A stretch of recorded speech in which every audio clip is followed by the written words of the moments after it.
Hello, ladies and gentlemen, and welcome to the Polyhedron Claddercast, episode 66. I'm Steve Tudor. And I'm Andy Lewis. And from that tumbleweed you can hear means it's just me and Andy this week. Again. Is it again? Oh, God, yeah, it is, isn't it? Again, yes. The reason why Rory isn't here, it's worth explaining, because Rory has to look after two young children. Not us. Not... I don't think he could even control us, to be fair. No. This means that he has to kind of share duties with his wife, and so what they do is, on the weeks he is playing D&D, it means he can't record, and because we aim to try and put our podcast on the second and fourth Sunday of every month, and because we play D&D every other week, every so often it kind of gets out of sync, so unfortunately Rory's not going to be able to join us today, which is going to be a disappointment to some people because we had some feedback and apparently Rory makes the podcast very professional. Yes, he does, apparently. I think it's just a conspiracy. You know, he's the new boy. We all have to be nice to him. The listeners are being nice to him. They'll turn. Those knives will get sharpened soon enough. It depends how long it's going to be before someone calls him an idiot. You mean other than us? That isn't us. Yeah. And the reason why John isn't here, well, because John has yet again had an administrative error and didn't realise we were recording this week, so it's organised doing something else. Indeed, yes. Oh dear, never mind. I don't know about you, but it's been I finally think I've recovered from the weekend, Mr. Lewis. Just about. I don't know if your legs have, but mine took about 3 days. I was stiff as hell on Sunday and on Monday. I sort of hobbled into work rather than, you know, the charismatic stroll. It was more like a wizened old man, which is appropriate. For those that haven't seen the images that appeared on Twitter last week, we had Andy's 40th birthday party this weekend. There was lots of alcohol. Oh, yes. Lots of beer, lots of food, lots of whiskey, and lots of ceilidh dancing. Yes, it was awesome fun. Everyone seemed to enjoy themselves. I certainly enjoyed myself. I hope everyone else did. They seemed to. Oh, definitely, yeah. It was good. It took a good day and a half for me to recover, mind you. Yes, no, I spent most of Sunday asleep, pretty much, because, we got to bed, not at an outrageous time. It must have been about 1 a.m, I think, after everyone sort of came back and we got everything sorted out. I slept really badly, because we had a number of individuals staying over at our house just for convenience, so some of my family and a few friends, sort of kipping down on the floor. So, of course, organising all of that lot. So, Laura and I ended up on a blow-up mattress. Actually, in my games room, because it's the coolest room in the house, and it was magnificent.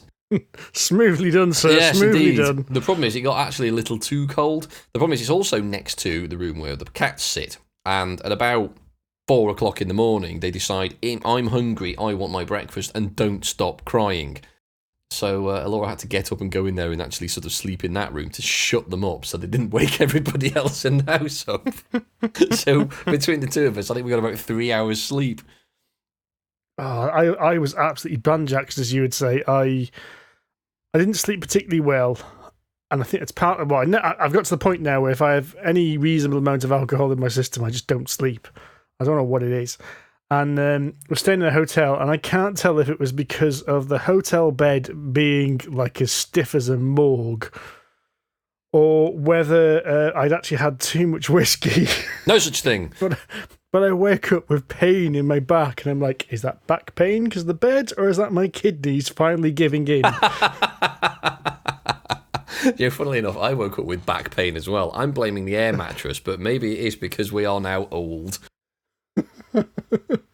Though technically speaking, I am not 40 for another 2 days. Well, by the time this podcast goes out, you will be. 2 days ago. Yeah. Assuming you stick to schedule. No, it was a really good day because we spent half the day in the brewery, which was nice. And you finally got to try the William Mucklow Dark Mild, which I've been raving about for ages. Oh, that was lovely. It is good, isn't it? It's dangerously nice. Do you know what's really bizarre as well? Keeping it actually on podcast topic, as it were. We spent a good 2 hours in that brewery just talking about Dungeons and Dragons. We did. Oh God, was it 2 hours? Oh my God. It was pretty close to that, yeah. God damn. There we go. It just shows, I think, just how much Dungeons and Dragons kind of just permeates your life, you know. We haven't had a typical pub chat, and it would have been normally about what you've watched on telly or something like that. Mm-hmm. But it was just all D&D, just constant, and it was brilliant. Yes, fantastic. And the fact that the group is now growing because you're running 2 sessions, I'm running a session, so the crossover is amazing. There must be 12 of us now in the group, something ridiculous like that. So stupid, yeah. It is nice. We're slowly taking over, and the fact that the brewery is my Thursday night gaming venue makes it even more appropriate. So, yes, on point. So well done, everybody. But that was good. That was a good day. Lazing in the brewery, and then definitely not lazing with a Kaylee in the evening. So it was all good fun, but it was far too hot for dancing. My God, I'm just terribly unfit. Yes, me too. I think we did. I think we did 3 dances at the beginning, the first half, and that was it. I was like, I can't do any more. It doesn't matter what you say. I think I managed to do most of the first half and a couple in the second half, but yeah, I was goobered at the end of that. It was not good. I don't know if all our listeners will know actually, but Kaylee, which is spelt weird because when you first read it, you're kind of like Khalid. What the hell's that? Kaylee dancing is it just Scottish or is it Irish as well, like traditional folk dancing? There is Irish dancing, but it is slightly different. I'm sure it probably has the same roots, but I'm led to believe they are very slightly different. There's probably some crossover, but I'm not overly familiar with the Irish dancing, or at least the manoeuvres of it. But I'm sure there's probably some commonality. It's mostly Scottish. But it's not Highland dancing, that's a different thing altogether. No. That's the thing you do in the flouncy skirts. So, if you've never seen it, it's like a cross between a kind of a barn dance and a fight. And yeah, it ends up being that. I was going to say it's like a cross between a barn dance and the dances you see on like a Jane Austen film. It's all like everyone has like a set thing they have to do, and you do something with your partner and something like that, but like much faster, and it's absolutely bloody knackering. But yeah, it ends up being like a fight because it's just chaos. It's pandemonium at times. But it is great fun, really good. And it's good because you can do it either sober or drunk, and at the end of it, it doesn't matter because you'll be sober. Yes. Because you just sweat it out because there's so much exercise and so much going on. It's wonderful fun, it's great. And it's a really social thing to do as well, because you start doing the what they call the Orcadian ones, which is basically when you start advancing through, you start changing partners during the dance. So you basically end up dancing with about 10 or 20 different people all the way through it, which is great. So oh, hello, you're new, I'll dance with you. And oh, you're new, and hello, I'll dance with you. And away you go. And by the end of it, you've made your way through half the crowd. It's wonderful. What I do love is the moment when someone else has buggered up. So it's supposed to be like men on one side of the room and women on the other side of the room. And one couple somewhere has buggered up. So you go approach them and you're approaching the man and he looks at you like, oh crap. Yes. Oh no, I'm in the wrong position, aren't I? And it's like that moment when both of you are trying to work out which one of us is wrong. I did that in the very last dance. The stupid thing is, I know the bloody dances, so God knows how I screwed it up. In the final dance, we did Strip the Willow, which is basically a big long line of 2 people sort of facing each other, and you just do sort of spinning all the way down. And I know the Strip the Willow pretty much with my eyes closed, and yet I managed to screw it up and ended up spinning with 2 guys instead of 2 girls before I realised, hang on a minute, this isn't right. Oops. But I had about half a bottle of whiskey and about 10 pints at that point, so I'm going to blame that. I think we can let you off on that one. Yes, good nose. But it was really good fun. Really enjoyed it. It was a great day. And there's nothing quite like sipping on a 18-year-old Bowmore, sitting outside in the cool summer's breeze. Yes, it was terribly civilised. I sat smoking my pipe. But everyone kept handing me whiskies. So, yes, I put on some very nice whiskey just to say thank you for everyone for coming. So, yes, 18-year-old Bowmore, 17-year-old Balvenie Doublewood, Glenfarclas 106, and an Ardbeg Ugadal. And they all mostly disappeared. I forgot to try the Glenfarclas. Probably I'd say objectively the worst of the 3 in terms of smoothness, but definitely the strongest because it was cask strength. It's not as peated and not as it's pretty hefty stuff. I think I'm pretty sure I had 3 doubles of that without even blinking, but you know, as you say, I am some kind of functioning alcoholic. But the 106 is potent, but less. It's not peated or smoky, so it's a bit easier to drink in terms of, you know, if you don't like the stronger flavours, that's definitely the one to go with. 4 of the 4. The Ardbeg, on the other hand, is like eating soil. Wonderful. Yeah, I was going to say in a nice way. Oh yeah, absolutely. Yeah. My mother smelt it and claimed it smells like TCP, but what the hell does she know? Right then. I think we should talk about some news. I think we should as well, for we have some news.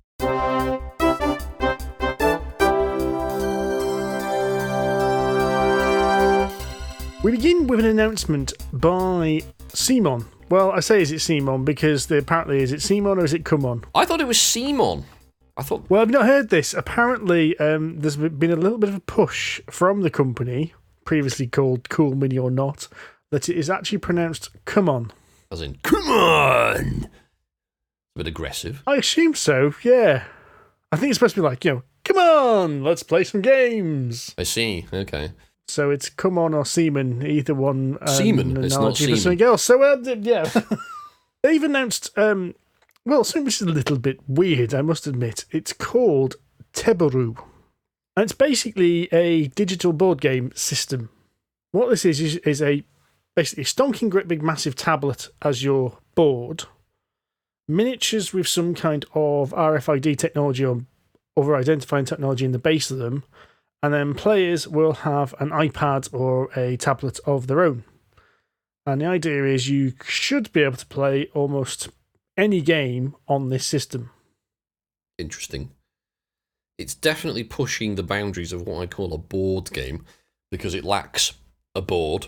But yes, does he not move it basically into almost either augmented reality, which we've covered before a long time ago, or tabletop, like sort of tabletop simulator and stuff like that? It's almost kind of a hands-on version of that. It's kind of like half. It's kind of a cross between that and where you currently are with, say, Mansions of Madness or Lord of the Rings. Sorry, I can't remember the name of it. Journeys of Middle Earth. Journeys of Middle Earth, which is sitting on the shelf behind me. Because the demo they've shown is somebody basically playing Zombicide on this thing. So they're moving the miniatures along the board, with the board being this kind of tablet-y thing, and it's appearing on another tablet so people can see where things are supposed to be. Mm-hmm. And basically what it's doing is removing, with the exception of the miniatures, it's removing all the other physical components. Ah, okay, yes. So you've got your tokens appear as icons, and I wonder. I mean, in a way, I can see the advantage of it, because you can sort of do nice, fluffy embellishments like we do on Roll20. Those fancy fireballs and things you can throw around, which everyone saw for the first time the other day. And so, ooh, what was that? That's because I have premium mechanics, and you can throw pretty effects around. So I guess that's an advantage of it. It does make it look a bit more pimp. But does it add anything, though?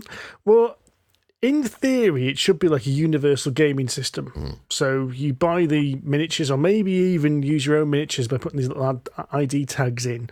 And demonstration on the website shows you take your typical coloured CMON base, and they've got a new one of these which fits in the ID tag and a magnet, which means it sticks to the board and it knows where it is and all that. It's kind of taking what we've already seen people do with Roll20, because I've seen people do like put a monitor on the table and use their miniatures and reveal the map that way. And just making it this kind of, this universal board game. So in theory, you could play any CMON board game on it without having to go buy the actual game. That's in interesting. Theory. Is he not undermining their own business model, though? Because don't CMON make a lot of money from making plastic miniatures? Well, this is the thing. It still uses the plastic miniatures. That's a good point, actually. Yeah, that's a good point. I can see what they've done there. Yeah, I can see. It's quite clever, really, isn't it? Assuming anyone actually buys this shit, because I can't imagine it's going to be cheap. Well, this has been the interesting thing, because the system that's kind of showing it on the website looks actually like they're playing the Zombicide board on top of like a sensor. So it's not, the board isn't like a digital board like I've just said with like Roll20 and that. It looks like it's a sensor that goes underneath the board so it can see where your tokens are. So it does really look like one step up from Mansions of Madness, the next step from that at the moment. So what does it add then? If you've got a tablet in front of you and you've got the miniatures in front of you on the table, what's the middle bit? What does the tablet add? And it's a genuine question. I don't know, because what would you see on the tablet that you're not already seeing on the board? Well, this is it. The demo they're showing off, I say Zombicide again, so it's showing you a little player board. and showing your cards and things like that on your personal tablet. I see. So, as I said, I personally think it's an interesting technology, and it'd be interesting to see what they do with it. I'm doubtful about it working for games that already exist. I can't see the advantage of playing something like Zombicide on it. No, But agreed, yeah. for taking that, Journeys in Middle-earth and Mansions of Madness thing to the next stage, it could be quite interesting. Because have you seen is it Commanders or Generals? I can't remember the name of it. Saw a demo in Essen when I went, and it's one of these games that keeps kind of bubbling up every now and then and going back down again. And it's basically Risk, but instead of you choosing orders and like putting them on the board, you enter them all into an iPad. Okay. And then you can make deals so basically all the information is completely hidden, and you share the iPad around and say, all right, go back to the menu, and that way you can make deals with other players without other players even knowing you've proposed a deal. Oh, okay. Has an advantage because it is difficult to turn around over a normal game, for example, and say, right, I'm going to deal with you, like in Eclipse, for example. So I'm not going to attack you. I'm going to be nice and friendly, rather than just slip them a piece of paper. But even then, that's pretty obvious what you're up to. Whereas just as normal part of the board game, oh, by the way, player B, ping. Ooh, yes, player A, I shall do that. I can see that being quite useful. Unfortunately, I've never heard any majorly positive reviews about the game itself. But again, I can see that kind of progression, that working in this kind of system as well. It's going to be interesting. It is going to depend how expensive it is. It might be cheap for all we know, because it might be this sensor board that goes underneath your board and then just some ID tags. But I can't see it being cheap at the moment. No, I agree. We've seen various types over the last few years of, or rather attempts over the last few years to introduce either AR, VR, or electronics, or flashy LEDs and stuff into the various board gaming flavors. We've seen dungeon crawlers that are completely black, and your miniature has a little light on the front, so you only see what its miniature sees, which looks fantastic but costs a bloody fortune. We've seen augmented reality with those kind of Pokemon affairs that had an associated computer game, and I don't know what's happened to them, but they seem to have died a death. We saw them in 2016, and I've not seen or heard from them since. So I don't know. I remain skeptical at this point, because whilst it's probably a nice technology push, I'm just wondering if there is in fact the need or the market there for it. But we shall see. The Spiel des Jahres winners have been announced. Mm-hmm. The winners are Just One, which I've got to admit I know very little about. I haven't heard. See, the show notes here just say Just One and Wingspan. Like what? Right. So there are a number of Spiel des Jahres awards. Right. I think it's 3 different categories. So you've got the Spiel des Jahres, which is like the main one, which is generally supposed to be like a family-friendly great game. It's supposed to be a game for everyone. You have the Kinderspiel des Jahres, which of course is the children's game. And then you have the Kennerspiel des Jahres, which is the connoisseur's game. Yeah. So the Spiel des Jahres winner is Just One, and the Kennerspiel des Jahres winner is Wingspan. Yes. So it just confused me because you haven't capitalised Just One. I was like, Just One and Wingspan. That's 2. That doesn't make sense. But now it makes sense. Now you have explained it is Just One, which I've not heard of. I've heard it. The lads in the Secret Cabal have mentioned it in the past. Okay. But it's like a word game where you're... I'm going to look it up because otherwise I will get this wrong. It's a word game where you're using clues to help your teammates to find specific words. Oh, okay. So similar to that word game we played at Expo. Well, yeah, similar to kind of letter jam and code names, that kind of thing. You're trying to find group words using clues. Whereas Wingspan, we both know because we both played Wingspan. We have. We both like Wingspan. I wouldn't go so far as to say it's effectively game of the year, but I know that's not really necessarily what Spiel des Jahres is. But it's one of these things that you can turn and say, I don't think it should be Spiel des Jahres, but then you say, well, what should it be, Andy? And I have absolutely no idea. So, yes, Wingspan is good. It's fun. It's easy. It's there. I think you and I are both of the same opinion that whilst it's very pretty, very easy to play, very easy to teach and straightforward, it doesn't seem to be adding much that we haven't seen before. That's, I think, our criticism of it. It's going to be interesting to see what if we talk about it at the end of the year. I think so, yeah. Sod's Law says we will now, but... Yeah, now we've said we probably won't. Yeah, we will, won't we? Yes. I mean, we both enjoy it. It is by no means a bad game, so I can't say it is not worthy of inclusion, but I don't know. What is? Don't know yet. So the last thing I wanted to mention in news is there's the announcement there's going to be a Warhammer 40,000 TV program. Boom! Which I thought would never happen during my lifetime. Is it going to be on Netflix or Prime? Right, we don't know yet. I think the story is that it's been kind of the rights have been bought and mentioned, but it's not been associated with a distribution company, a broadcaster yet. Okay. So it's linked to a chap called Frank Spotnitz, who is linked to the X-Files and Man in the High Castle. Oh, right, okay. So they're pretty good credentials. He seems to know his beans by the sounds of it. Indeed. But we don't know. It hasn't been linked to any kind of Hulu or HBO or anything like that yet. Okay. Do we know anything more about it in terms of its setting? And if we're going to go super duper nerdo, which edition? Apparently it's going to be based on the Eisenhorn series of books. Right. Now, I've not read these. The only 40k books I've actually read are the Horus Heresy books. Yes. So I don't know anything about the story of Eisenhorn, which is probably a good thing, because all I know he's an Inquisitor, and of course that makes him an absolute badass. Yes. That's about it. Member of the Ordo Malleus, kick demon butt. I'm glad I still remember that shit, though. I can't work out how you can make 40k palatable, though. I always thought 40k was going to be completely impossible to make as a TV program or a film. It is pretty dark. It's gothic, it's hefty, it's very niche. If you don't know anything about it, I'd imagine it's probably quite inaccessible. Because even when you play it, the amount of literature behind the game is fairly comprehensive. I mean, even when I played Space Hulk and 40k, back in days of yore, the amount of reading and stuff around it, even reading all of the ancillary stuff within Space Hulk and all the little excerpts in the 40k rulebook and in Rogue Trader and stuff, that was still only sort of chipping the tip of the iceberg, considering what was going on in the background. And you sort of start reading, as you mentioned, the Horus Heresy. Then you've got all the Gene Stealers and coming in, and then everything advances beyond then, and it's just an insane amount of stuff to know. And would anyone want to sit down and read that who isn't into that hobby? Probably not. That's the weird thing. I wonder just how much of a kind of latent market there is here.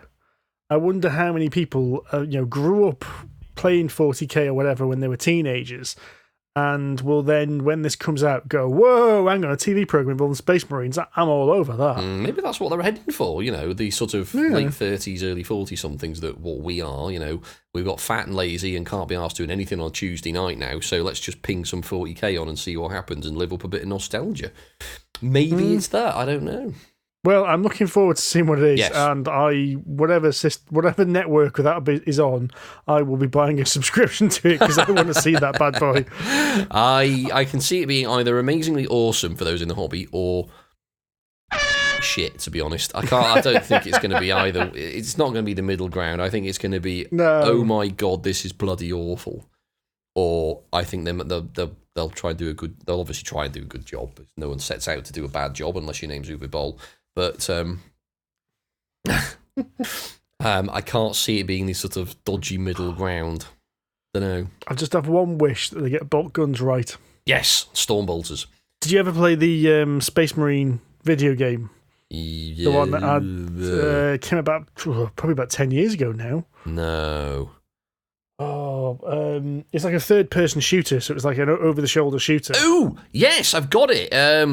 What the hell's it called? Hang on, It's just called Space Marine. No, I've got another one. You haven't got the one before that, have you? No, there's a different one. Hang on, let me look. Man looks up on thing on Steam. Bear with me. Oh, it is! It is Space Marine! Yes, it is! Yeah. I have it! The game is brilliant at the beginning, kind of flakes a bit in the middle, and then gets awesome again at the end.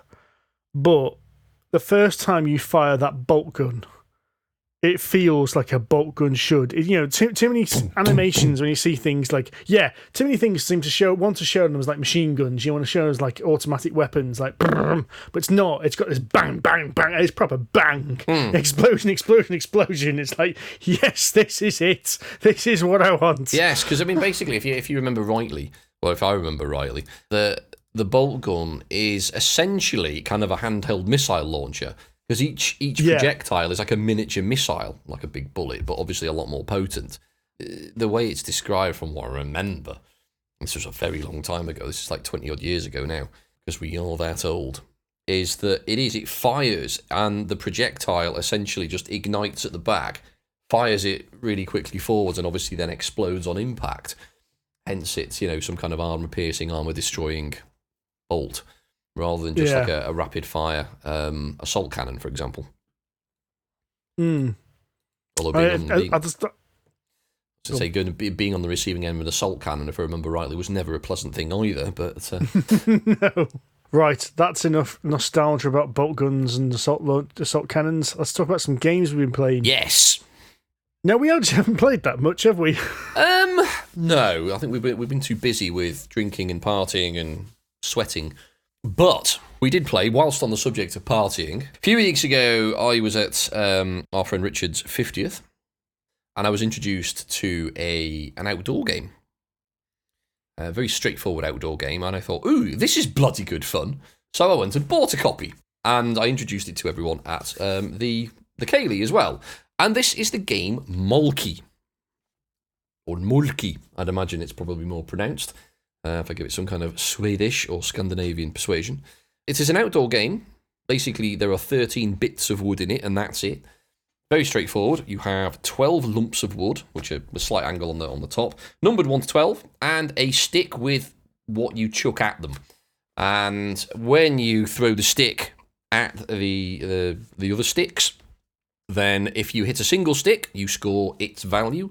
If you hit more than 1 stick, you score the number of points of the number of sticks you hit. So if you hit 4 sticks, you hit 4 sticks. You get 4 points. And the first to 50 wins, but you have to hit exactly 50. And if you go over 50, then you go back down to 25. And if you miss 3 times in a row, you're out. That's it. Yep. And I think the game kind of ends more on elimination than it did on getting actually somebody winning. Well, you speak for yourself. We did all right at Rich's, but I think just looking, because I didn't play at my birthday, but I saw a few people playing at the time, and you guys played on gravel, whereas we played on not long grass, but not short grass. It must have been a couple of inches long. And I think that's because the scatter that you played at my birthday, because the gravel was far, far bigger.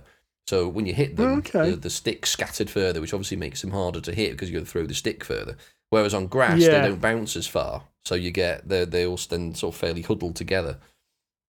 So it's a bit, I say it's harder to miss, but it's not. Well, I found it quite a fascinating game because what happened is you got greedy.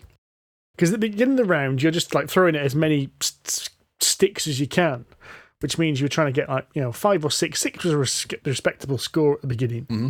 But then once they start scattering, what happens is that 10, 11, and 12 start like moving further and further out from the centre. So you're like, oh, the 12's there out on its own. Oh, I can have that. And you miss. Yep.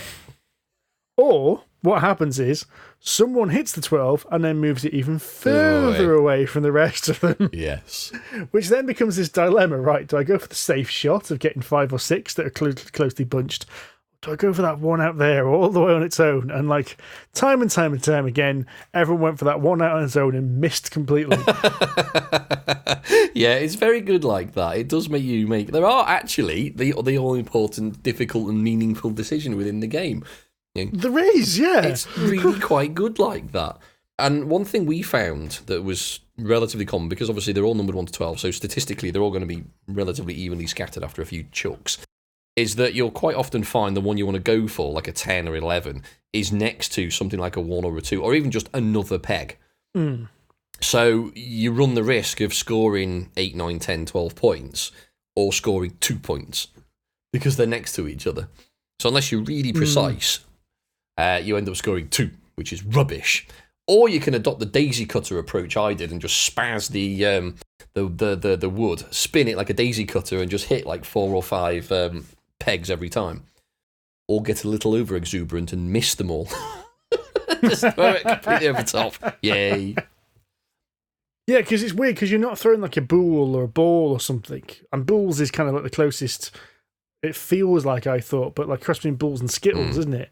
With some extra things. Yes, but you're throwing like this broom handle. it's a big chunk of wood, about it is about 20 centimeters long, and a good chunky diameter as well. It's not this tiny little thing. And that moves not in the way you expect it to, because it bounces funny. Yes, because it's got rounded ends. It bounces more like a rugby ball than not a rugby ball.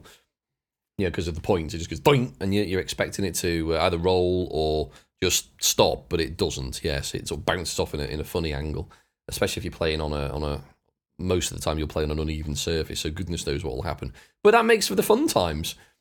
But it is good fun, and there's no real player limit to it either. I mean, you don't want like 1 million players playing, because obviously the downtime will be a bit tedious. But to be honest, with everyone just sort of standing around drinking, it's a perfect game for that, because it's quite social, and while everyone's taking their go, everyone else is just having a bit of a chat and taking the piss and trying to plan their next move a little bit. But then, of course, by the time it gets to you, they've all scattered anyway, so it doesn't really matter. I thought it was a really cool game, and it's only £22. It's really cheap. No, it's a good summer outdoor game, that one. Yeah, we really definitely. Like it. So that was a Molkky, which is spelt. You'll have to tell me this, because I don't think I've got this right in the show notes. I've respelt it. It's M-O with an umlaut, L-K-K-Y. There we go. Yeah. Because I tried to look for it, and I think I had the spelling wrong earlier. Yeah, it's a double K rather than a double L, which I think is what throws most people. As I believe it's some kind of Scandinavian game. It's either Sweden or Finnish or something like that, but I'm not entirely sure exactly where it's from, but it's a damn good game. So I'm rather glad I've bought that. And it comes in a handy wooden crate with some handles, so it's extremely easy to carry around. It's not very big, but very good fun. So there we go. I've seen this. Oh yeah, I've got it now. It's Finnish, and the original one was just basically made out of branches. You chop a branch down and chop the face off at an angle and paint a number on the front of it. Job done. Job done. Cool. The other thing we played recently, me and you played last week. Now, this is going to be a bit of a first impressions, because it's the first time either of us have played this game, is the game of Gaia Project. Yes. Now, I've been wanting to play this for a while. Now, have you played Terra Mystica? No. Right. So, my understanding is this is a kind of update of Terra Mystica, almost like a remix of Terra Mystica. Terra Mystica is largely the same game, but Terra Mystica is a fantasy-themed game, which this is a sci-fi-themed game. And what I've heard other people say is that Gaia Project is just a smidgen better because it tweaks a couple of things. Yeah, so they've taken the existing one, smoothed down the rough edges, and chucked it into a sci-fi theme, and away we go. It's... How do you explain it? That's the hard bit. Well, let's not go into too much detail. As I said, it was only your first impressions, and it's a game where you're placing things on a map, should we say. So what you're doing is weirdly, we talked about Clans of Caledonia a long time ago, it's like over 2 years ago now, and we nicknamed it Terraforming Scotland, where I think we should have called it, Terra Caledonia or something like that, because I've heard it's actually the two games are closer. So what you're doing is you're taking items off your board and putting them onto the main board, and as you do, it reveals things, which gives you more resources each turn. But basically, you've got these two little tech trees. You start off with mines that you put down on planets, and you can upgrade these mines to research trading posts, and then research facilities and universities, or you can upgrade them into this capital city. And there's a little little tech tree in which you have to do this, and changing certain things unlocks different things as well.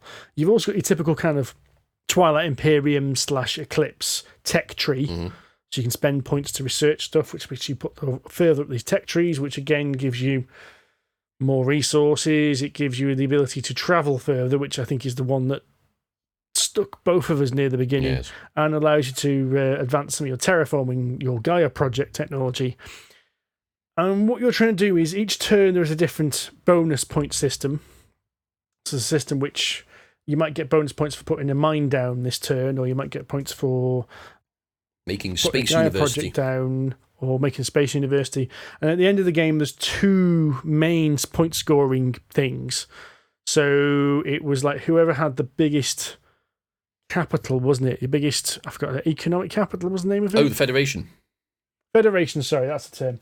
So whoever had the biggest federation scored the most points, and there was like a cascade amount of points first, second, and first. And I think it was whoever had the most different types of planets that they controlled also got a different cascading set of points. Yes. But they change every game, so these are randomly drawn, so it's not the same every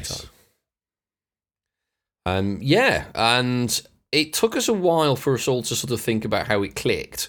It took us a couple of rounds before, well, for me anyway, it took a couple of rounds before definitely. How the hell does all of this fit together? But about halfway through, I started thinking, oh, right then, okay. And I started to form strategies and I thought, this is quite hard. Yes. I don't think it helped that none of us really got our strategy straight until 4 turns into an 8-turn game or whatever it was. But yeah, I agree with you. When Adam was explaining the rules to us, I was kind of like, what? None of this makes any bloody sense. And the weird thing is, you can, when you're building, you're putting your mines down on the planets, you're limited by how far you can go based on your aspect of your technology, and you can spend these quantum cubes, which is little green cubes, to extend your reach to put planets in other areas. And I basically just spent the first 3 turns of the game going, what? I can't get anywhere. How come you can get there? I can't get anywhere. I can't terraform that. I haven't got enough resources. And I was having a big problem where the first round, I think I spent all of my resources. Yes, you did. I remember that. And then realised that from that turn onward, I was basically working cap in hand because I was like, okay, I've only got 2 resources. I should have saved some resources from the first round, shouldn't I? Always carry a few forwards. Although, to be fair, I think I spunked all of mine in the second round, so I wasn't much better off. But yeah, it's. I think having those little, what do we call them? The not the tesseracts, the quantum cubes. Yeah, they were called quantum cube. Well, they were called something in the game, but they look more like that thing from Transformers, the cube. Give me the cube, boy. Oh, the Allspark. That's it. They look like little green Allsparks.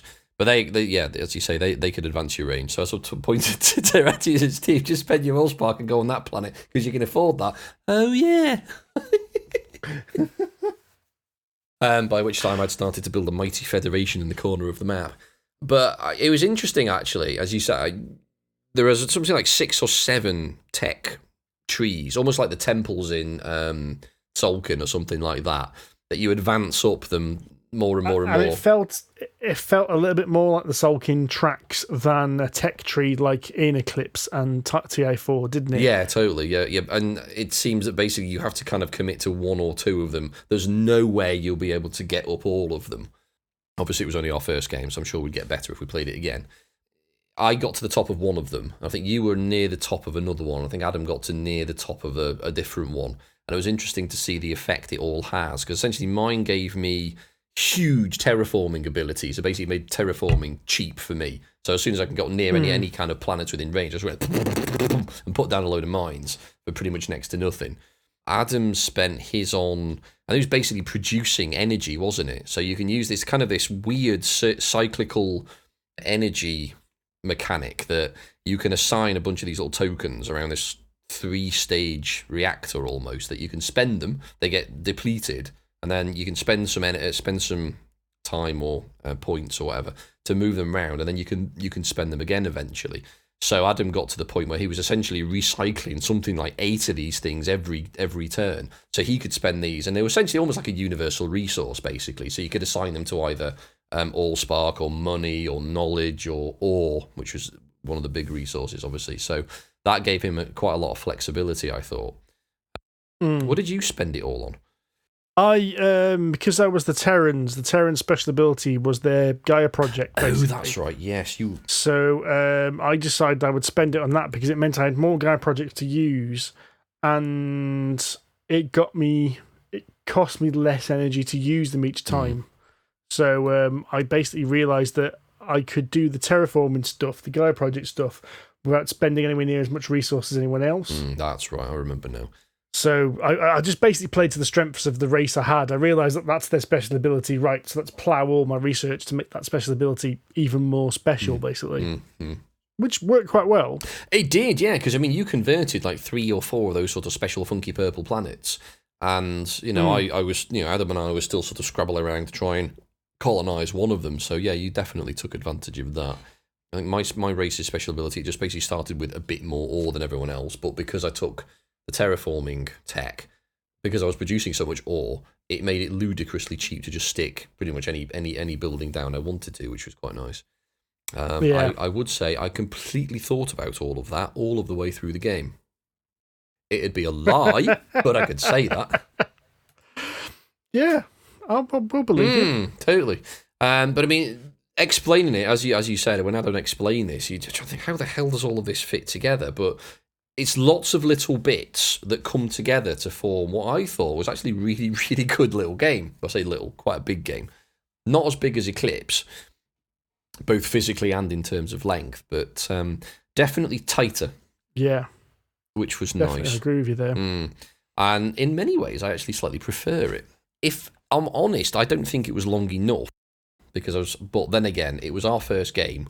So, you know, by the time you get to the end of it, you think, oh, I want 2 more turns so I can do this and this and this. But obviously, if you play it again, you know slightly more about what you're doing. So you'll probably find that 8 turns? I think it's 8 turns by that time. As I said, we basically lost the first 2 turns to us poking around with the rules, basically. Yeah, exactly. So, but and it's really nicely made. It's really great production values. I don't know how much it is, but it is by Z-Man. So reputationally, they are on the higher end of cost rather than the... It's not cheap. Yeah, I can imagine. Is it the thick end of £100 per chance? It's getting close to that, yeah. Ooh, that's a lot of money. But it's, I mean, all the component quality is very, very good. It is lovely. They're well made. The little buildings in there are lovely, really sort of nice, solid, rubbery affairs. The artwork's very good. It's very bright. I mean, I made the comment. Ooh, there we go. The price is in.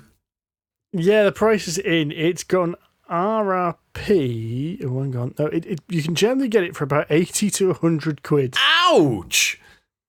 That's a lot. Although some places have got it for, it's that is a lot. That is a lot of money for what's in the box. I mean, it is very lovely, and I did make the comment at the time that it's kind of like Eclipse but pretty. You know, it's not as grey. It's much more colourful than Eclipse because it is quite a dark game. But £100 for that, I think, it's is expensive. RRP of £100. All of a sudden, Terraforming Mars doesn't look that overpriced. No, it really doesn't. But, I mean, if I tell you, I mean, you've not seen it yet, but if I told you that Too Many Bones is £93, there's a lot more in Too Many Bones than there is in Gaia Project. A lot more. Yeah. So I would say, yeah, £100 for Gaia Project is very expensive. I would have probably happily paid about 70 for it, based on sort of game prices these days. 70 is the Chaos Cards and Zatu kind of price for it. Okay. So 100 quid's the RRP. That's expensive. Yeah, it ain't cheap, that one. I really enjoyed it. It took us, 3 hours to play, give or take, with learning and stuff as well? Bearing that was learning, I reckon if we played that again, we'd easily get it done in 2 hours. Agreed, yeah. Because ultimately, it's not actually that hard to play. Mechanically, it's quite straightforward once it clicks. You're like, oh, okay, I want to put a building here and spend these resources. Right, next player. I'm going to up my technology for foreknowledge. Right, next player. And once you get into that little rhythm, it really doesn't take long at all. So it's action, action, action, and you just keep going round. So there's not a huge amount of downtime in it, which is really great. So I really liked it. I would really like to play it again. Yeah, definitely. There's probably a good chance I'll end up buying it at some point, but maybe not yet. Yeah, no. It's weird actually because I probably wouldn't have been interested in this game a couple of years ago, but yeah, definitely enjoyed that and definitely want to play that again. Right, we have got one hell of a full mailbag this week. We have. I mean, honestly, when we ask for questions now, I'm genuinely overwhelmed with the number of people who actually get back to us. Because when we first started asking questions, we were doing well if 2 or 3 people got back to us. Now it's like, oh my God, we've got 20 people asking questions, which is great. Please carry on. Don't stop. But it does mean that we have to devote a lot of time today to answer all of these lovely questions. Caroline Cage asks, When a board game manufacturer is going to become aware of environmental issues? Now, this is a good question. Now, Caroline, or Kaz, has got a specific point in reference here. She was saying they were opening the game, and she was shocked at just how much plastic she was throwing in the bin after she'd opened it. So the shrink wrap around the game, shrink wrap around all the cards, punching all the cardboard tokens out, so you've got all the the punch boards left. And she says she was quite surprised just how much of that was like single-use plastic, the thin cellophane stuff. Yeah, I mean, I have to agree that, I've just, this week has been rather good for Kickstarter arrivals, actually. But as a consequence, I've been spending the last couple of nights just punching out games. So I've had Lifeform, I've had Pipeline, I've just received Days of Iron, Knights of Fire from Big Davey T. That's turned up. And yeah, the one thing I really hate, one of the things I hate about pretty much any type of packaging is shrink wrap. I think it's horrible stuff. It's a massive waste of resources. Obviously, as you say, it's a single-use plastic. So I would be happy to see that die a death, because you find it around all the cards, you find it around the boxes. There must be a better way of doing this. I'm not so bothered about the punch boards, because you can recycle cardboard these days, so I think that's less wasteful. Yeah. But no, I agree with you there. With the single-use plastics used to package a lot of other things, and then there's all the additional excess, and you've got sprues, of course, for plastic miniatures. It's a cheap way of making them, of course, but there is still potentially a lot of waste there if you play war games. See, now that's a weird one, because sprues are a little bit of a throwback to the old model making days. When you get your old Airfix kit. Because I haven't actually worked in injection molding. Every single injection molding has got sprues. That's just how the plastic flows into the mold. And what happens is, in the majority of injection molding facilities, somebody will be at that injection molder pushing the things out the sprue while it's still hot. Ah, okay. So none of this going around your little slide clippers. They'll be pushing the parts out the mold while it's still hot and throwing the sprue into the chipper to go back into the injection molding machine. Basically, just completely recycle that material. Oh, that's good. I always find this quite amazing that like Games Workshop miniatures always come on the sprue, and they say it's part of the hobby is unclipping these things. No, it isn't. You've just not had to pay a man to take him off the sprue in the factory. Screw the environment. We don't have to pay somebody. Nice. Yeah, but it is a good question, because I don't understand. I do understand why shrink wrap is used, because it's to protect the contents of whatever you've wrapped up in it. It's very lightweight, and it keeps it dry, it keeps it clean for the shipping process. So I understand why it's used, but surely there must be a better way of doing things than something like that. Like, I don't know, paper or... Well, we're already seeing organic plastic starting to appear, aren't we? Like your food bin bags are made out of that biodegradable plastic, and I've started hearing that one of the supermarkets, I'm sure of it, was testing a kind of plant-based cellophane. Yes. Sure, I heard that recently. Yeah, I was at a coffee shop the other day. Cafe Nero, maybe? Oh, no, it wouldn't have been Cafe Nero. I was at someone that basically gave away straws, and they were made of cornstarch.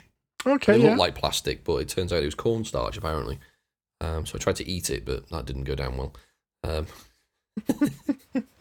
So I suppose there are alternatives, but when it's a case of obviously when that gets into, how long is that going to take before it gets into packaging, how easy it is to turn it into packaging, because obviously some of these are fairly heavyweight plastics.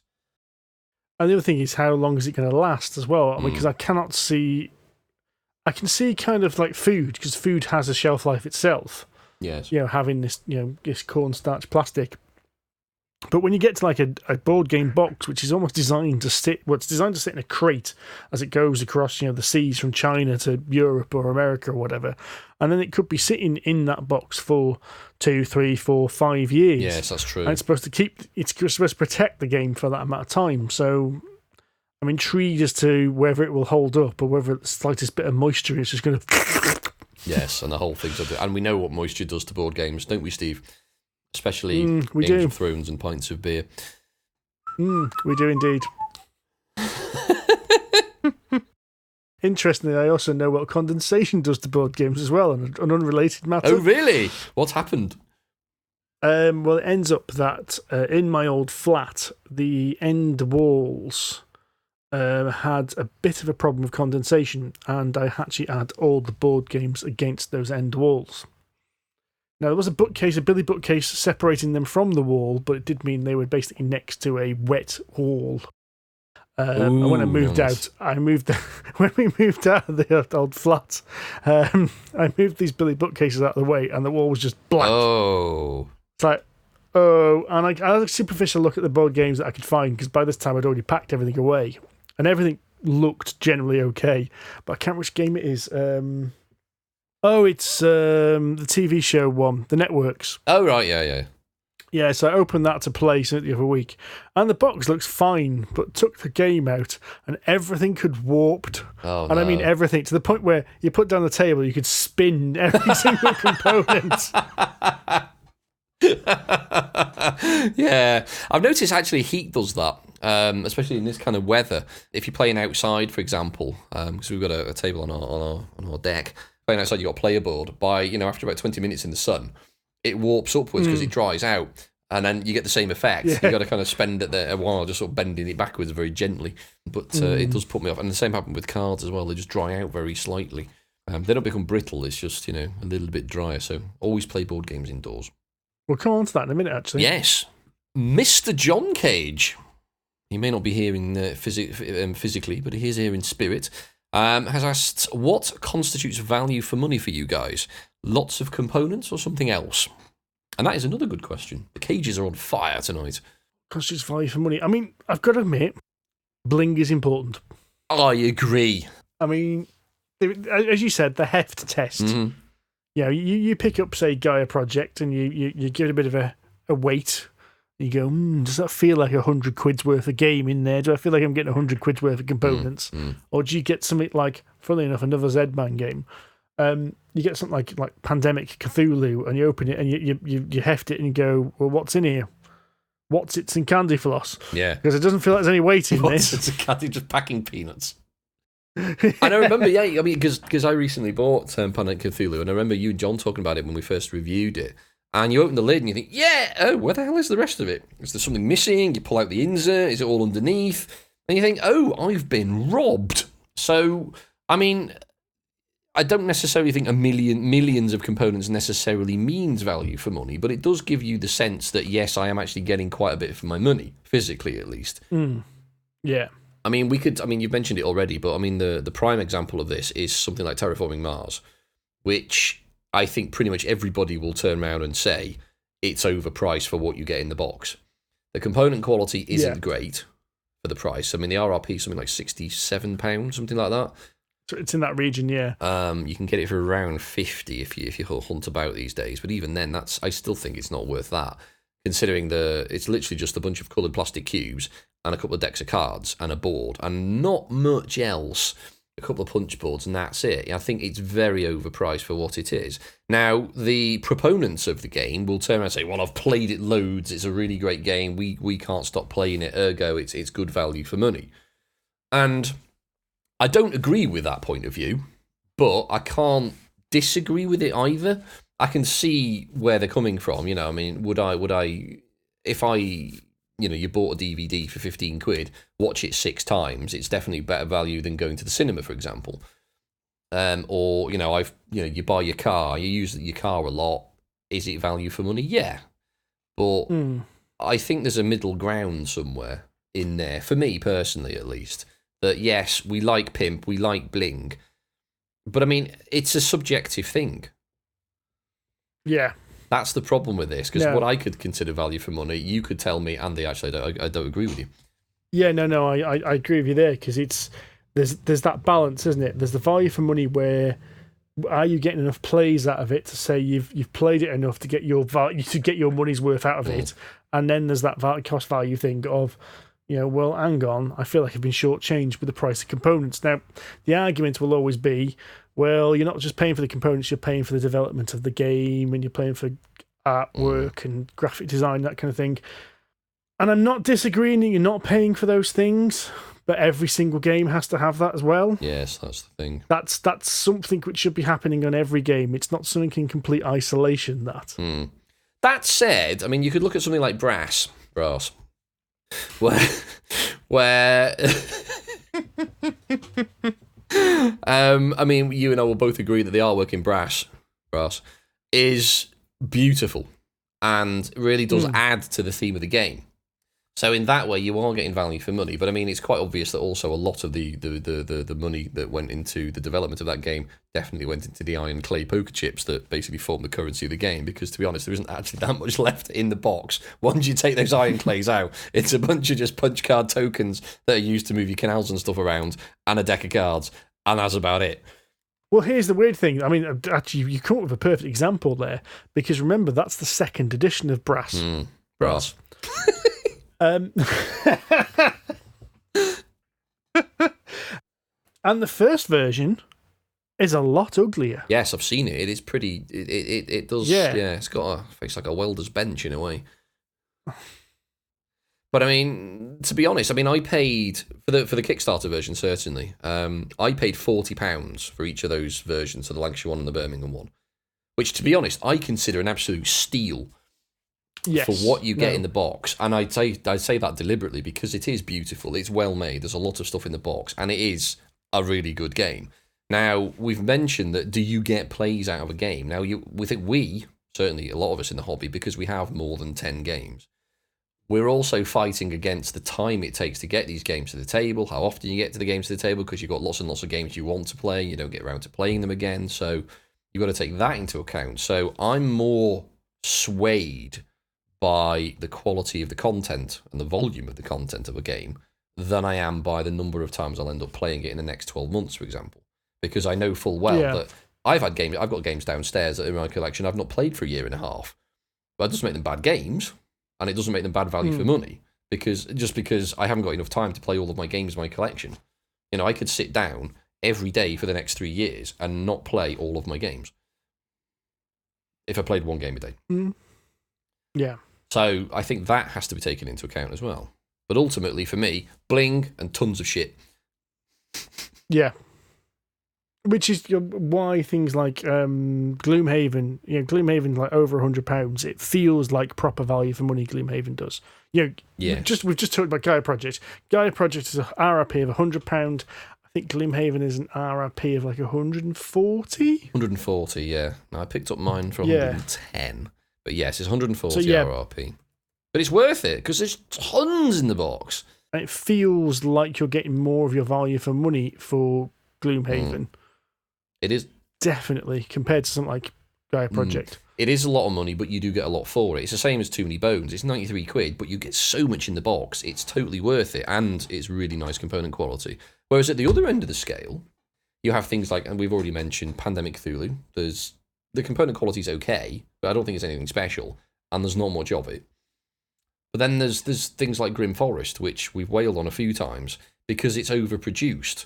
Not because the component quality is bad, just because it's unnecessary. Yeah. And I think that's not value for money, because whilst you can say, well, you're getting a lot of stuff in the box for £60, yes, you are, and they are lovely miniatures, etc., but they just don't need to be there. So you're paying 60 quid for something that should be 30 quid because they're not adding anything. They just don't need to be there because they're just adding pretty and they have no functional value. So, again, there's another argument to throw in the mix. Glenn Henderson asks, chaps, you can increase player numbers to certain games by buying multiple copies and tweaking the rules. I do this with my family for Kuruba and Azul. Do you think this would work okay with tiny towns? And if so, what tweaks would need to be made? And what other games does this work well with? Interesting, actually, because we did this with High Society at Rich's birthday a few weeks ago. We did this and we mixed two games together because High Society will do 5 by default, but there were 9 of us playing. So we basically just mixed the two and we tweaked it very slightly because ultimately in High Society, if you're not familiar with it, basically if the 4th green card comes out, that terminates the game. So we tweaked it to make it the 7th green card. We put all 8 in, but we scaled it very slightly. And it worked quite well. The downtime was horrendous, though. Yes. And I think if you're going to do this, it has to be a game where either everyone's doing something on every turn, actually like Tiny Towns. You mentioned Tiny Towns. The great thing about that is even when it's not your turn, you're still doing something. Yes. You're not picking the coloured cube, but it's still going on. But any game with any downtime, don't even think about it. Sorry, it always sounds like a cool idea. Someone's all like, yeah, we can add more players. It'll be fun. Well, it's not fun if you're waiting half an hour for your turn. No, indeed. Would it work okay with Tiny Towns? I think yes, it would. I think Tiny Towns would work because I said you're doing something on every single turn. Okay, it's gonna be a while before you get an option to do anything. But yes, I think it would work fine with Tiny Towns. I think you'd probably want to play with the cards rather than just let everybody choose a colour, because with more players, there'd be more chance for that you just wouldn't get anything you wanted because everyone's going to be vindictive and want their own thing. Yeah, so okay. you'd probably want to do that and make it slightly fairer in terms of randomness. But other than that, I think it would scale quite well. Like I would say, I've got two of my possible worst playing experiences of any games have been down to someone doing this for a game which really shouldn't have been done with. So, and I know damn well one of those. You know one of them. I'm going to use that one second. So the first one was a game of Red Dragon Inn. Okay. So Red Dragon Inn is one of those games. It's like Munchkin. About 15 years ago, it had its place. Now it feels really old and tired and random, in my opinion. It's a very random game and a very take that, screw you. I'm just going to do something nasty to you. And I was playing a board game night, and whoever was running it, because he had like 6 sets, and could expand it. God. He just kept inviting more and more people to play, and I think we ended up with 12 players. Oh God!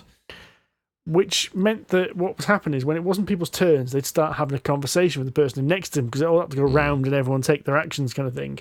Which meant the game got even slower. Because people were chatting and not paying attention, so the person next to them had to nudge them and go, "Oh, it's your turn. Oh, right, okay, what's going on?" Yeah.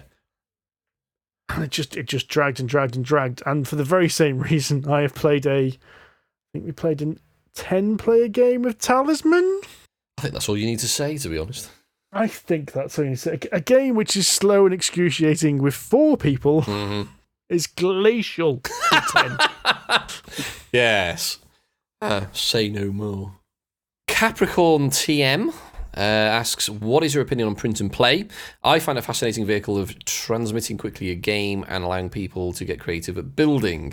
But a lot of people seem to resent the final product as inferior since it's not mechanically manufactured. So I think what they're getting at there is it going to colour your final impression of the game because you've played with non-optimal components and stuff? Now, I've had the option of print and play a few times, but I've never taken it. I've done it 3 or 4 times for Kickstarter reviews, where someone sent me the game and I print and played. The one I went to the biggest town in effort for was Vampire Hunters. Right. Because there was no way they were going to send a review copy of that because that was a very miniature-heavy based game. So I did the print and play and substituted things from Mansions of Madness, actually. First edition. That makes sense. It actually worked quite well. And I've done a couple of smaller games. Personally, I'm not that interested in doing print and play, and having had done them for these review copies, I'm even less interested in doing it. Yeah, I've looked at it, and because I had an option to do a print and play version of Cavern Tavern when I backed that on Kickstarter. They released a print and play version of that, but I just looked at it and went, I don't think there's enough printer ink in the world for me to be able to print this out. Because I would just end up with just this soggy mass at the end of it, because it's quite a dark board, to be fair, so you'd use tons and tons of ink. It'd be drying for a fortnight, it'd run, and I just didn't want to do it, because it would just be messy. So to me, it just doesn't seem to be worth it. I'd rather just wait and see, and play the game as intended. I mean, there are some games which are released just in this way, which sometimes get, a proper version later on down the line, like... oh god, what was the name of the game? There was a Battlestar Galactica print and play game which got re-released as Dark Moon, so it got rethemed. Oh yeah, so they made it into like a full game. So this happens every so often. These print and play games get picked up by a publisher. I'm with you. You take out, by the main time you printed the board, you've got this like wrinkly ink-soaked piece of paper that you've got to sandwich for a fortnight to get it back to flat. Then you've got to stick it on some card or some cardboard to make it into a board. You spend absolute ages cutting out cards, so you need to get that little guillotine to get them all out. And the other thing I do, it's actually a little hint, which most people probably know about. If you want to make cards, go buy some, sleeves, card sleeves. Coloured ones work quite well. And then go on eBay and buy the cheap magic cards. You can use like a box of 100 common cards, like £1.50 or something stupid like that. It's all the magic cards that have got no resale value. And you put them into the card sleeve and then put your printed cards on top. So it gives it a bit of weight. Oh, that's quite clever. Yeah. Or you could just buy, 10 packs of playing cards for £1 and do the same thing. You could, but the magic cards, it's like a standard size for board game cards. Of course, yeah, they're not regular sized, are they? Yeah, so they fit in the sleeves quite nicely. But I'm not that bothered. I think it's a lot of faff, and personally, I would rather have a nice blinged out final copy of the game, to be fair. I'm the same. I am the same. And we've played a fair few prototype copies in our time. But that's slightly different because the major components have already been printed out. And I don't mind using cheaper little cardboard tokens and stuff to represent things. That doesn't bother me in the slightest. But it's the board, I think, that's the hassle, the real hassle. Because who the hell has an A1 printer or something? So you've got to stitch a shitload of A4 together. And as you say, Steve, you just got these wet, soggy affairs. Or you might be able to print on A3, which I can. But even then, you've got to do 2, 3, 4 of these things, and the amount of ink it uses is just insane. So screw it. You've paid £20 in ink before you've even started, and if your game's only costing £50, bollocks to it. I'll just wait. Caleb O'Brien asks, what is your favourite game that is so niche or small that basically no one knows about it? I could say Ave Roma, because that doesn't seem to be particularly well known. I'd agree with that, actually. I'd agree, because we've mentioned it quite a bit on this podcast, but I don't think that's a game that's broken through. No, sadly. I've never heard anyone else mention that one, so yeah, I would agree with that one. What about you? I can't remember the bloody name of it now, but it's a game, I think, called Wizards Academy by 3D Total Games. Right. It was on Kickstarter. I reviewed it, because I actually went and played a prototype version of it, because the development company who made it were based in Worcester. Oh, okay. So I took a half a day off work, took the train into Worcester, had a couple of games of it, and popped off home. Wonderful. And it's basically Harry Potter the board game. Right. Okay. Would be the best way to describe it. You're wizards in an academy, and there's something going wrong. So it's a little bit of a pandemic-esque, though not quite. So I think a good example is one where imps are released. So what you've got to do is you've got to find the spell which closes the portals to the imps. And basically, as this is happening, catastrophes are happening around the board. But the way the magic works is absolutely brilliant. Because you're student wizards, you don't know any spells. The spells are on a separate board, which are in a 2x2 little grid. And you have to collect runes. And you cast a spell by spending 2 different runes. Or it can be two to the same, which one represents the horizontal column and one represents the vertical column. Right, okay. Vertical column. So you don't know what that spell is. The first time you cast it, you flip over that spell and find out what it is. Cool. So there's this little bit of trial and error and memory puzzle game as well, trying to remember which runes make which spells. It's cooperative, so everyone's kind of like, no, the fireball spell's definitely there, but every so often some chaos magic might come in and move cards around on this thing as well. Oh, sweet. Oh, that's quite nifty. It's actually really clever, and it says it's quite pandemic-y, so it's quite mechanical in places. Yeah. But it is absolutely brilliant when things go to shit. Like the imps had opened a portal to a water dimension in one room, and the imps had opened a portal to a fire dimension in another room. And basically, the only way we survived is the room with the fire in got flooded. Because we were so incompetent, we couldn't find the spell that puts out fires. Oh, wow. Well we're like, oh no. Oh, that was it. At one time, we thought, right, we've got it now. We turned over the spell, and it was a bloody fireball, which means it started another fire in the corner of the room. Wow, you're shit. So yeah, I think that's my pick. Okay, I've had a thought though, another one that may or may not count. You own this, not me. Is Dead Man's Draw.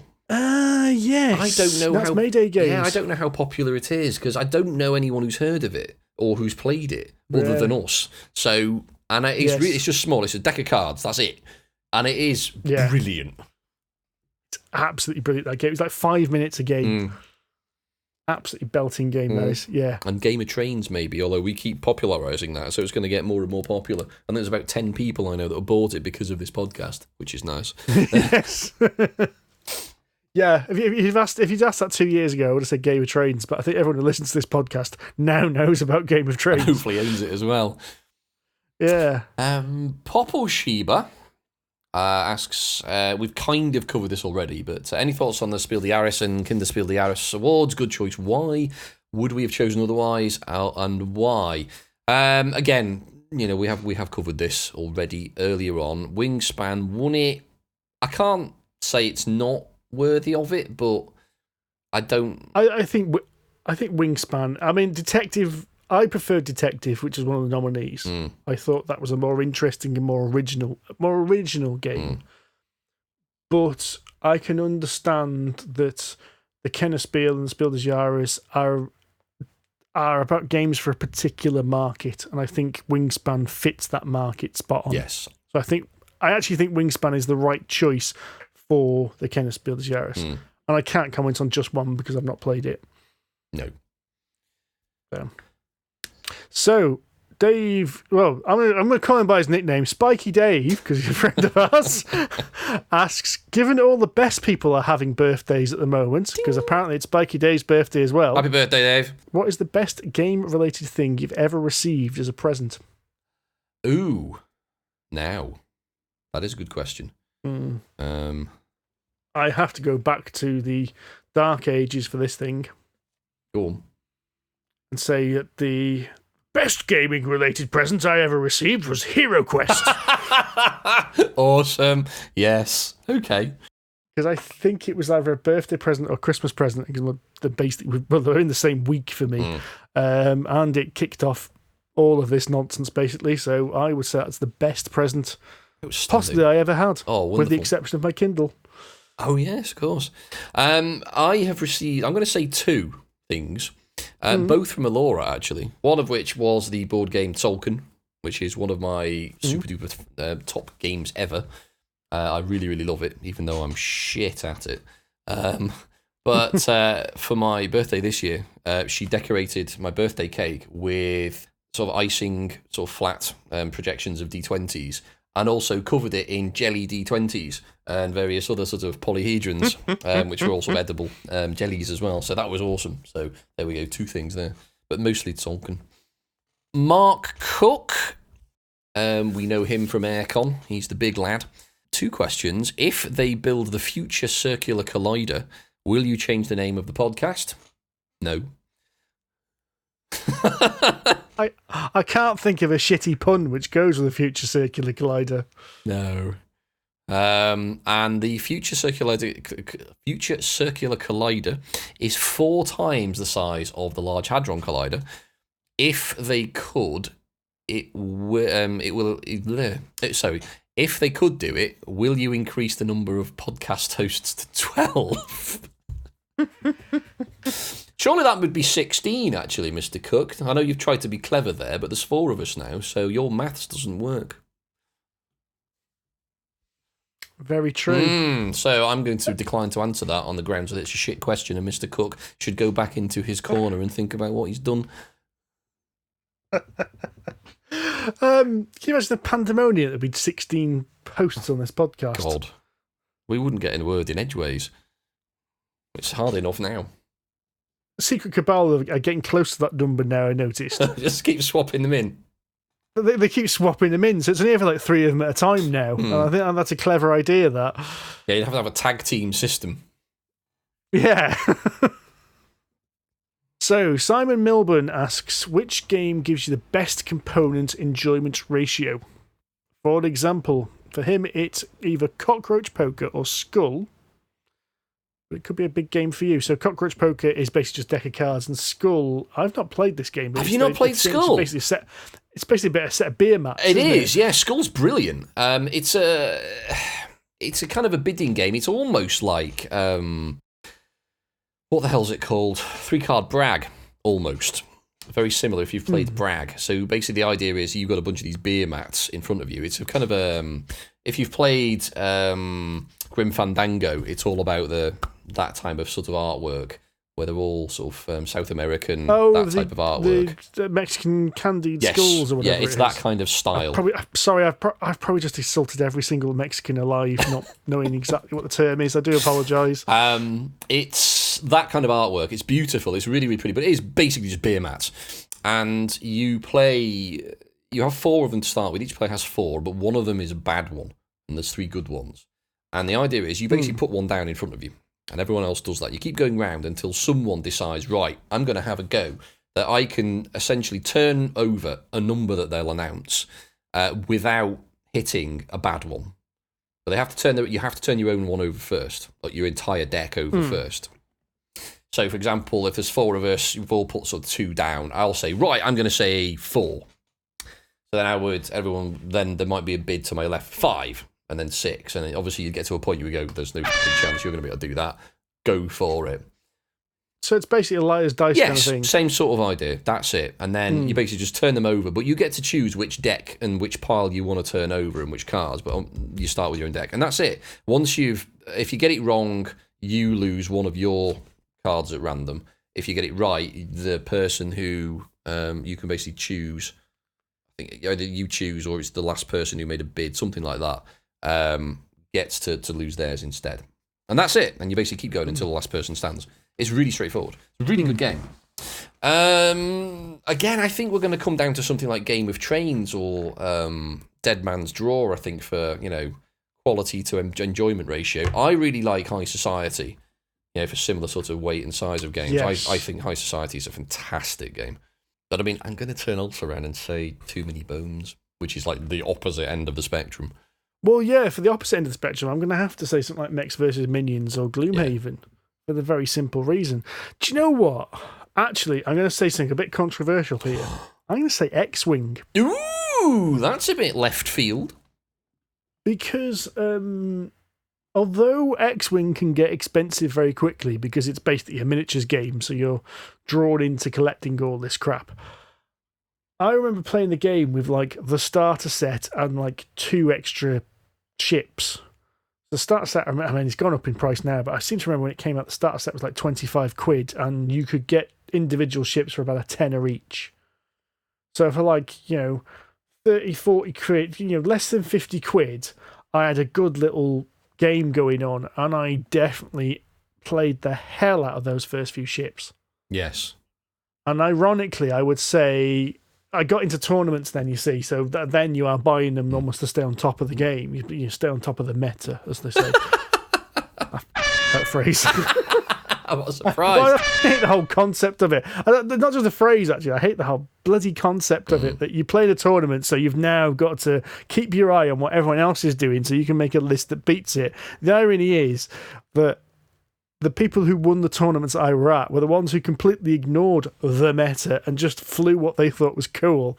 And were that good at the game, they just outmaneuvered everyone. Oh, so, nice, yes. But I think there was a little bit of the price enjoyment per price ratio, whatever, kind of dropped off a little bit. But at that peak when it first came out, 3 ships, a couple of dice, a couple of tokens, the range rulers, brilliant. But then we'll also have to mention Game of Trains. Definitely. Because Game of Trains just keeps on getting played and keeps on getting mentioned. It really does. It's a great game. Yeah, Game of Trains, High Society, Dead Man's Draw. For small games, they are all brilliant. John Cage again. The erstwhile Mr. C. Why do the podcast recording dates keep coinciding with him being busy elsewhere? And how long before Rory completely replaces me? Well, Mr. Cage, you could put this down to poor organisation on your part, or bad luck. But remember, Mr. Summers is not here this evening either. So, he's very much, he's still the new boy. I think you're safe. We need someone to wrangle the ferrets anyway. And yes. Rory hasn't gone through his health and safety training to do that yet. So no, true. No, he hasn't passed the manual handling course yet. The manual handling course, you have to learn how to put Gloomhaven on the top shelf of a Kallax without hurting your back. Oh God, yeah, that's difficult. I have a crane downstairs now. I'm old.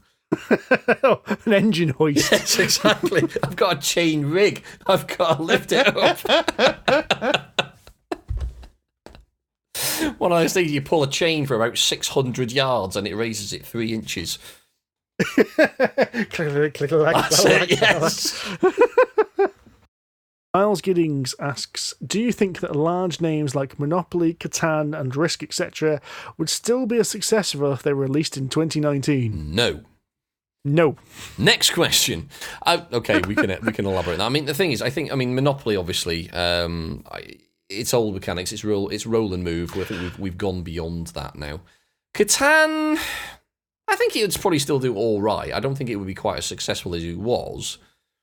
I think it would do all right, but I think if you released that now, people would be going, "Oh God, where's the downtime? Look at the randomness. Look at the spitefulness in it." I think it would be as popular. Now, I'm going to say something controversial here, though. I think Risk could be all right. Risk is a bloaty long ordeal.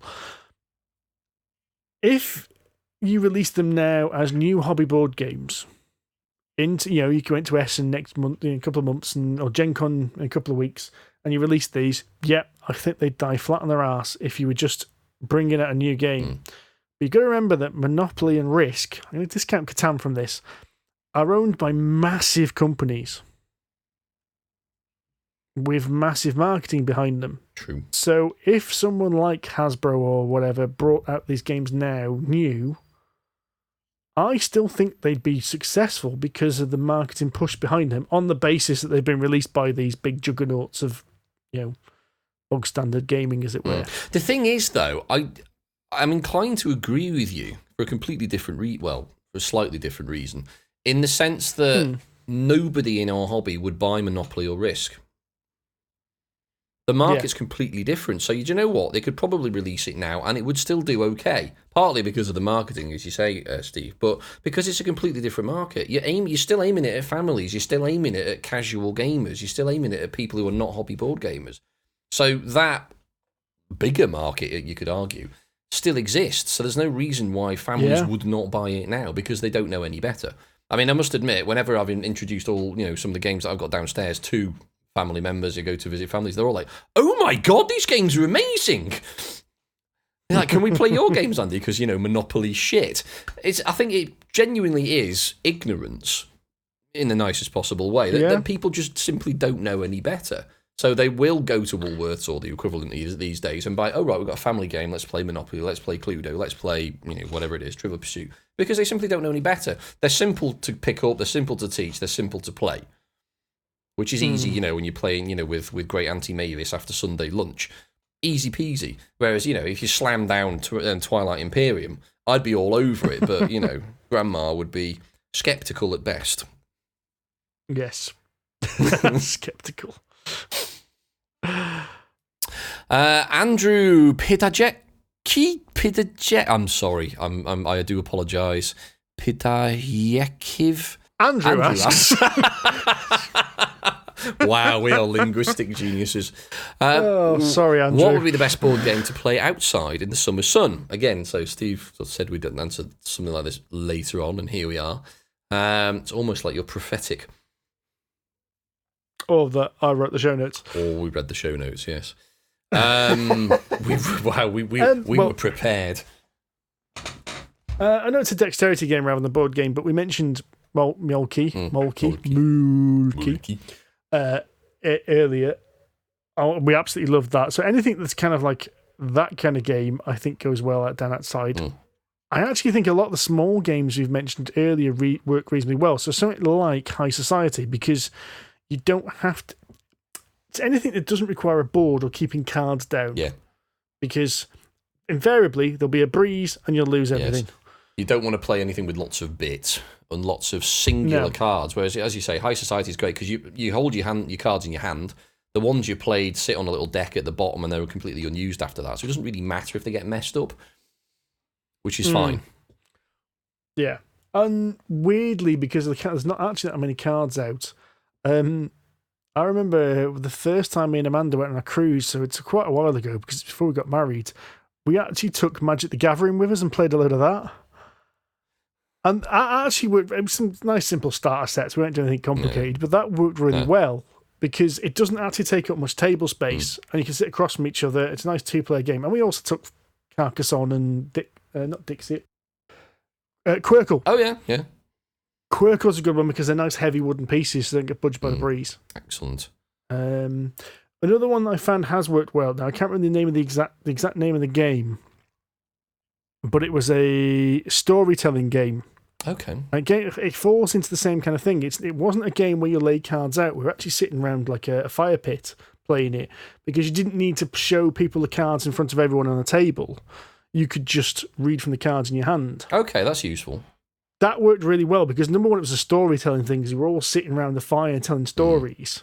So imagine, I can't remember the bloody name of the game now. Modifius published it.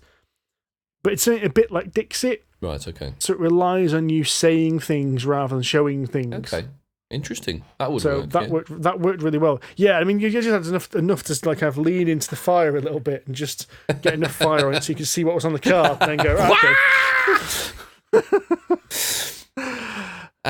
Steve McGilvery asks, what tartan are you wearing and is there a Scottish connection? Now, I assume this is in reference to some of the photos he's seen over the last weekend. Yes, I put a few photographs of, well, all of us at Andy's birthday party on Twitter. I meant to put it on Facebook, but completely forgot. So we had yourself wearing a kilt, Mr. Lewis, and we had Mr. Cage wearing a kilt as well. Indeed. Yes, there is a Scottish connection. I'm wearing my family tartan, which is the Lewis MacLeod, which is kind of a yellow and black affair. It's known as a loud MacLeod because it is rather bright. And I think it is somewhat suitable to my personal nature. And is there a Scottish connection? Yes. My dad's side of the family is from that part of the world. So I'm not breaking all the rules, bending them slightly because I was born in England, but I did live in Scotland for 9 years, so I think I've got that back now. Don't know what John's tartan is, but John's grandparents used to live. Now, I don't know if they were actually Scottish, but I know they lived for a very long time in Knapp, which is the arse end of nowhere on the east coast of Scotland. It's not far from Jura and It is the arsehole of nowhere's arsehole, I think. Well, it's an hour's drive to the nearest shop. Yes. That puts it in context. So yeah, it's if you know if you navigate Scotland via whiskies from John's grandparents' old cottage, you can see the Isle of Jura where they, of course, distill Jura, and on a clear day you can still see Islay, which of course is where they make lots of whiskies. Lots of really nice ones. But I don't know about the tartan. I don't know about the family tartan. I couldn't answer that one. No, we'll have to. We can answer that retrospectively next time he's on. I, however, do not have a tartan because I'm a Tudor, and my family is famous for being at war with Scotland for about 500 years. Still are, aren't they? Probably. And our last question of this very long list, Mark Capel-Helm asks, what game is your guilty pleasure? That game you shouldn't like or is not your style of game, which for some strange reason you love playing. Oh, and Talisman doesn't count. I can assure you Talisman would not feature on either of our answers. It's an interesting question, actually, because you've kind of given us a get out of jail free there, which is, not the sort of game that we'd usually like, which I think is a nice little twist. Because you've commented that when I turned around and said that I really like Too Many Bones, you were surprised. Yeah, because it's not heavy. No, it's not a dry, boring, strategy game or anything like that. I love it. I think it's brilliant. It's just a dice chucker. But it's not. There's a lot of the dice are actually used as counters rather than anything else. But yeah, it's fun over theme in that one. But again, I'm a sucker for a story. And again, I can say the same about Mansions of Madness. That is very much theme over mechanics. Because it's wonderful. You can't actually, go through doors, but you can shoot round corners. It's a wonderful, wonderful mechanic like when range is where it's really weird. But I love Mansion of Madness. It's not a Euro game. It's definitely theme. So I love both of those games, and they're really, really great. So, and again, Deep Madness, something like that. Again, it's theme over mechanic. Given that you're known as Dice Chucker Tudor, I'd imagine it's something hefty, dry, boring, and Euro-y. Well, actually, that's a weird one. Actually, I can see my tastes are changing. I think 2 years ago I wouldn't have touched a Uwe Rosenberg game with a large stick, but I absolutely thoroughly enjoyed A Feast for Odin a few weeks back. My guilty pleasure. Oh, I had it then. Oh god, I had Munchkin. it. Oh no, my guilty pleasure is Beasts of Balance. Because that game is nothing. That game is designed for small children, and I absolutely love it. Wow. Yeah. Oh God, no. It's not Betrayal at House on the Hill. Oh God, no. I think that should we draw that neatly to a close. Says we have reached the bottom of the mailbag now. Thankfully, ready for it to be filled up in time for the next episode. Thank you ever so much for listening. We have, of course, been Polyhedron Collider. Half of it, anyway. We have been 50% of Polyhedron Collider.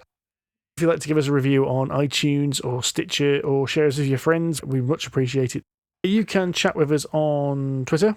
We're collectively at Polyhedron C, but that is probably me most of the time. But I'm personally at Hothelmadenga. I am at Sonic H with a 0. Mr. John Cage is John without an H and with an underscore Cage. And Rory is at Rory J. Summers on Twitter. We are also on Facebook and the Board Game Geek Guild 2726. We are also transmitting our mostly weekly D&D games. I say mostly, just as John is not always available to do this podcast, he's not also always available to sort out Twitch stream, but every other week the Champions of Chance, which is the one he is playing in, will be streaming on twitch.tv/Polyhedron Collider. So keep your eyes out for that on a Thursday. We start about 7:30, and that's UK time, and finish about 10 p.m. When John gets round to it, they will be put onto YouTube. But he's a bit behind at the moment. I think he's about 5 or 6 weeks behind. Tut. So they're on youtube.com/user/Polyhedron Collider. We shall see you in a couple of weeks. In the meantime, I believe Gen Con is happening. So if you're going to Gen Con, enjoy yourselves. God, it is, isn't it? Yeah, if you do go see a game because we've mentioned it at Gen Con, please say hello on our behalf. Indeed, yes. Put the word around. Does that mean we're going to have to be organised now for the next one and talk about Gen Con, even though we didn't go? It's fine. The news ferrets can do that. That's true, actually, yes. Let's outsource that. Yes. Or delegate it. Yes, exactly. No doubt we will have lots of juicy new game announcements to talk about in the next episode. So, and we'll no doubt be like 2 weeks behind everyone else knowing about it. But until then, tatty bye, folks, and happy gaming. Tatty bye.